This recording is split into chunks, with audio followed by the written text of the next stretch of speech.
Nous délimitons dans l'espace du 5e siècle avant Jésus-Christ un monde grec qui dépasse très largement les frontières de la Grèce actuelle.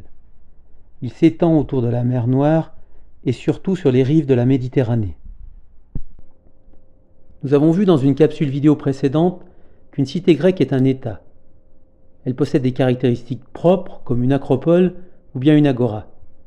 Le monde grec est d'abord un monde de cités qui sont autant d'États. On peut donc affirmer que ce monde grec est constitué d'une multitude d'États indépendants. Comment expliquer la présence de cités grecques sur un espace aussi vaste ? À partir du 8e siècle avant Jésus-Christ, les cités de Grèce continentale et d'Asie fondent des colonies en pays barbares, autrement dit non grecs. Ainsi, Phocée fonde vers 600 avant Jésus-Christ Massalia, Marseille.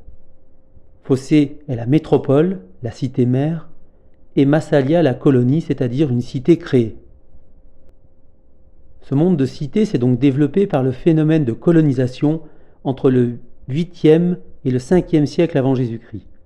Quelles en sont les causes ?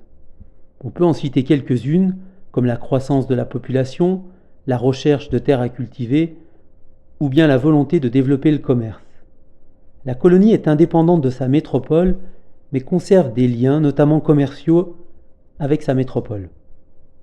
Si l'on parle de monde grec, c'est que le mode de vie grec s'est propagé.